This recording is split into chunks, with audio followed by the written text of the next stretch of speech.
Hey guys again, you could probably tell that it's Christmas time because I have my Christmas tree up, and the time of posting this video, it's midway through November, but I just thought I'd just come up and film this video with a nice cup of tea, this time in the evening time around like November, late November, on how I ended obsessing about calories, because Christmas time could be a very triggering time for many people. Also, especially in the time of gym time, it's getting darker, it's getting colder, it's getting wetter, more people are much less motivated to go to the gym, and then that will cause people to feel more likely to stay in, and then struggle with binge eating, feeling low in mood because of seasonal affective disorder, and then it's just this cycle of like eating more. It's very triggering to talk about like food. If you live in America or most places where they celebrate Thanksgiving, there's lots of food going on there. We just finished Halloween, there's lots of food and sweets going on. It's Christmas time, there's lots of like roasts, cakes, chocolates going on. In this video I'm going to be talking about how I ended obsessing about calories. I used to be struggling with, if you're new here, I used to struggle with binge eating, which is triggered from being too lean, trying to lean down as much as possible because I really love going to the gym. So before I get into my story about like how I obsessed about macros and calories, I think it's first important to set the scene on, first of all, why do we obsess about calories, macros, protein in grams, carbs in grams, fats in grams? So I can share from my experience that I really love going to the gym. It initially started as a passion because I wanted to get stronger. Let's be straight to the point. I wanted to look good. I wanted girls to like me. And if you're a guy, then you're probably lying to yourself, because there's some degree to like vanity going to the gym and just want you to look good. It's this idea of trying to improve yourself, and for me at least, getting obsessed with calories and macros, I wanted to improve my performance. I wanted to know the optimum amount of carbs whilst having the optimum amount of protein as well, and still fitting within my calorie limit, not too much to like turn into a dirty bulk and just overeat. So that's where I started really obsessing about calories and macros, but it got into this spiral of obsessing too much, having anxiety around it, when I started like leaning down, trying to cut down to lose weight, because that's when, you know, for me, at least for me, like this essentially started from summer shredding event with Christian Guzman, a really popular bodybuilding YouTuber. If you know him, he's like one of the OGs in like 2013, 2014 era, 2017, around that era. So I joined his summer shredding event, not really the ticket-based summer shredding event, but I joined the summer shredding event, just joined along to his videos where he'd release daily vlogs, and I would just see him like his cutting meals, like his porridge oats with peanut butter and everything, and berries, and then like egg white meals. So for me it was very motivating, and I love the motivation. It gave me lots of passion, but I followed it in the wrong way. So I overate certain days, like going to celebrate with families, going to eat out with friends, birthday parties, weddings, and then I'd have in my mind like, oh, I need to like lose weight as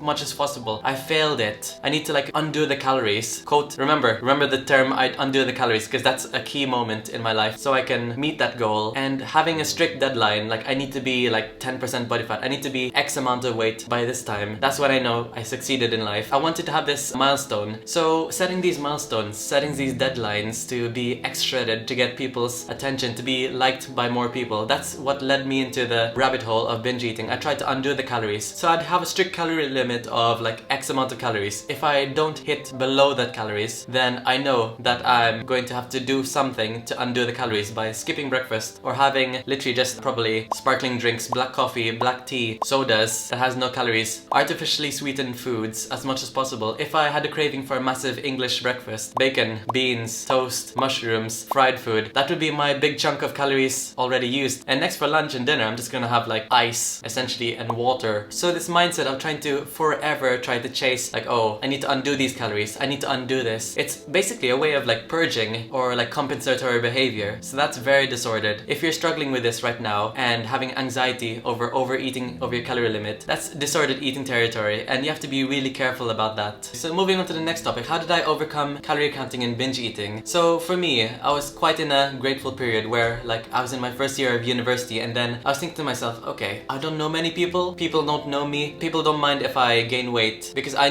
recognized, because I was a first year dietetic student, I was still learning, but I knew that binge eating, you need to remember, if you're new to this video or channel, that binge eating is not a problem. Binge eating is a symptom. Binge eating is a symptom that your body's crying out for food, because if you think about it, like if you look back to the prehistoric eras, like essentially you kind of like binge ate, very loosely with quotation marks, because you would have nothing for breakfast, probably nothing for lunch, and then you probably eat a mammoth, for example. And I might not be like historically correct, but essentially you'd eat a large meal of something you've hunted down, and then you'd have nothing for the next morning, the next morning after, the next lunch after. You'd probably have like one massive meal, and you'd be fueled by adrenaline adrenaline to hunt this food. So going back to right now in this era, if you're struggling with binge eating, if you think about it, you're bringing back this adrenaline, this deprivation mindset. So you have a massive binge eating episode and then you try to want to make up for the calories eaten. So you'd have no breakfast, no lunch, and then your body feels so restricted and deprived. It ramps up the hunger cues like crazy. That's why you feel oftentimes like extreme hunger out of nowhere. It hits you like a truck in the evening. So that's why you're in this binge restrict cycle. You're telling your body essentially binge restrict, binge restrict. You're telling your body there's no food available. I'm just gonna have one massive meal. And evolutionary point of view, that's very helpful to binge eat or overeat. But now when we have food all around us, we're only like dieting or compensating for what we've eaten in the binge just because we're felt by society to look a certain way. Then we don't really have this biological need to binge eat, but our body is sensing deprivation or famine, or we don't know when the next mammoth or whatever we're gonna eat in the prehistoric times is gonna come. So understanding that binge eating is a symptom rather than a problem was a key point in my life. So if you see binge eating as a symptom, okay, how can I overcome this symptom? I need to tell my body that food is available regularly, consistently. So there are two things you need to do. Remember that you have to be full and satisfied. There's a difference between being full, which is mechanically full, food in your stomach, and satisfied, which is being satisfied in your head. Like, okay, because you could eat chicken, broccoli, and rice all day if you love the gym, but if you don't enjoy it, you're gonna fall off the wagon really quickly because you're being full, but you're not really enjoying it. So that's why you're more likely to binge. So that's why we jump onto diets and we still binge. That's why 95% of diets don't work, because you're not consistently full, you're not consistently satisfied. But yeah, if there's one thing you take from this video, if you want to overcome binge eating and stop obsessing about calories, you literally have to take the leap. If it gives you some reassurance, or this might not be really reassuring, whatever you can take from this is that if you start to eat regularly and you feel like gain a large amount of weight, you're probably at your deprived weight. If you don't really gain a large amount of weight, just eating breakfast, lunch, and dinner with snacks in between and eating the cakes, cookies, and brownies as desserts or little tidbits down there. By the way, check over here if you want to learn what kind of meals you should eat. Then you're probably just at your baseline. Your body loves to stay at a certain baseline, and if you're out of this baseline, then it's going to be very hard for you to lose weight or even gain weight. So the book by Dr. Christopher Fairburn called Overcoming Binge Eating, that book essentially tells you that you just have to weigh yourself every week to give you some reassurance that you're not going to gain a crazy amount of weight. Because essentially with binge eating, let's say you binge ate like 3,000 calories, then if you're going to be splitting your meals, eating regular meals, and you're not going to be binge eating, you're kind of like splitting the calories throughout the day at a much lower level. So breakfast, lunch, and dinner. And if you think about it, our body wants to overcompensate, because if you haven't eaten, our body's really good at surviving. It's what kept us essentially alive many of these years after like having no food for many days, essentially in the caveman era, cave women era. So binge eating causes us to overeat and to a point of surplus and then just keep our food in us. But if you're eating regular meals, then you're telling your body, okay, there's probably no need to ramp up those hunger cues much more, over ramp up those hunger cues, because food's coming in regularly. So your hunger cues are going to be regulated. So this is essentially called mechanical eating in eating disorder recovery. If you're eating regular meals, breakfast, lunch, and dinner with snacks in between, just little and often, then your hunger cues are going to be regulated. You're not gonna overeat and eat at a massive surplus. You're not gonna have intense cravings. So there's so much to it, but if there's only one thing you can take from this little sit-down Christmassy video with this cup of tea, that just remember, binge eating is a symptom. It's not a problem. You're not broken. There's nothing wrong with you. Your body's just trying to survive. All you need to do is essentially just tell your body food is coming in regularly. Calm down those binge eating cues. Calm down those alarm bells. Tell your body it's safe. Food is here, and you'll see that your binge urges or your binge eating episodes will go down. So this is really important as a first step to binge eating recovery and just overcoming like fear and anxiety around this Christmas or winter period when there's lots of food. So let me know if you enjoy these sit-down videos, quite close, rambly videos where I just ramble on and share my experiences, very personal experiences, and feel like I'm just like chatting to a friend right next to a Christmas tree with a nice cup of tea. If you enjoy these videos, comment below. Or if you don't really enjoy these videos, let me know what you prefer, or if you like the previous style over the past like 5 videos where like I'm probably like around this area. So I'll see you in the next video, and I'll wish you a lovely winter season. Take care.